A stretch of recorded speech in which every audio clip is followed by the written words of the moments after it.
The movie opens on a cold, storm-lashed morning as we see a young woman named Irene running for her life through the pouring rain. Drenched and desperate, she reaches a large gate and knocks frantically, but no one answers. Noticing the gate is unlocked, she slips inside the compound, seeking any kind of shelter from the elements. Inside the house, we meet Jerry, who is distracted by his PlayStation until a sudden knock at the door pulls his attention away. When he opens it, he finds Irene standing there, shivering so violently that she can't even speak. All she can manage to gasp out is a plea for warmth and help, explaining she has nowhere else to go. Jerry is naturally suspicious. He doesn't know this woman and secretly wonders if she's a decoy for an armed robbery, but seeing her state, pity wins out. He brings her inside and gives her some of his own clothes to wear. As Irene changes, she catches her reflection in the mirror, revealing dark, painful bruises on her neck and head, clues to a much darker story. While she's changing, Jerry calls his friend Mark to tell him about the beautiful girl who just stumbled into his life. Mark is instantly alarmed, warning Jerry that he's taking a massive risk by letting a stranger stay, but Jerry has already made up his mind. He's going to help her. When Irene finally emerges wearing Jerry's clothes, the tension softens. Jerry is struck by her beauty and gives her a sincere compliment. Sensing he's hungry, Irene offers to cook for him as a thank you.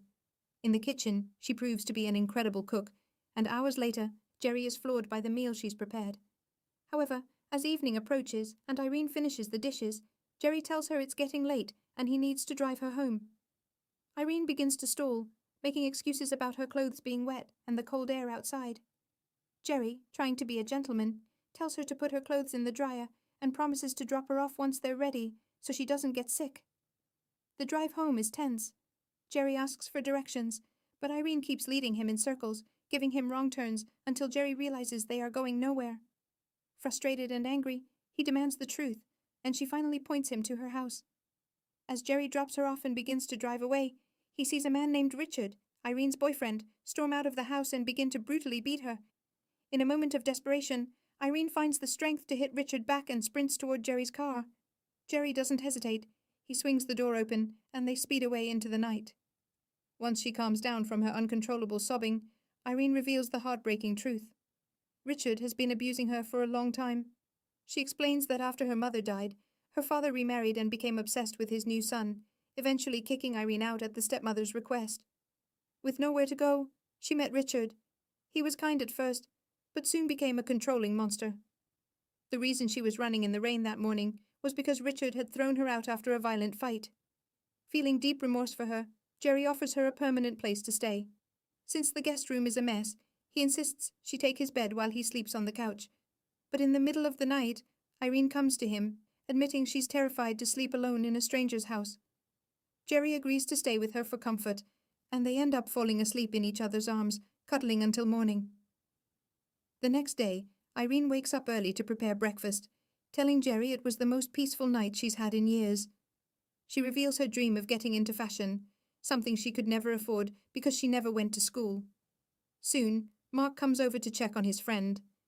Even though he's struck by Irene's beauty, he doubles down on his warning, telling Jerry he's making a mistake. Jerry ignores him and takes Irene out to buy her new clothes and a phone, making her feel like a human being for the first time in years. However, the peace is short-lived. Richard tracks them down and shows up at Jerry's door, claiming he owns Irene because of the money he spent on her. A fight breaks out, but Jerry's strength overpowers the abuser, sending him packing. Later, Irene's friend Stila visits and notices how happy she looks. Stila urges her not to let a good man like Jerry go, but Irene is hesitant, not wanting to take advantage of his kindness. That evening, Jerry has to attend an event. Fearing Richard might return, he asks Mark to stay and protect Irene. But when Jerry returns the next morning, Mark delivers a shocking story.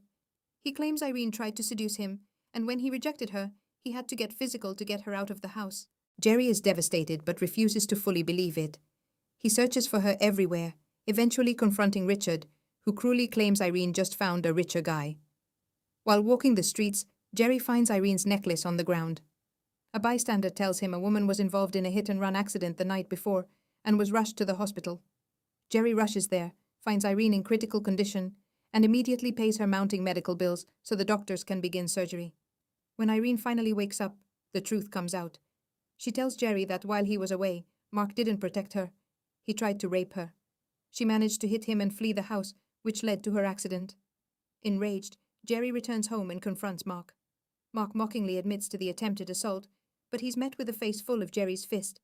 The police, whom Jerry had already called, arrive and haul Mark away in handcuffs. Once Irene is discharged, she is overwhelmed by Jerry's loyalty. He even chose her over his best friend. Jerry continues to care for her, helping her through physical therapy and massaging her legs every day. He reveals one final surprise. He's used his connections to enroll her in a top fashion school. As they walk together, the bond between them becomes undeniable. The movie ends with Jerry finally confessing his love, and Irene, safe at last, telling him she loves him too.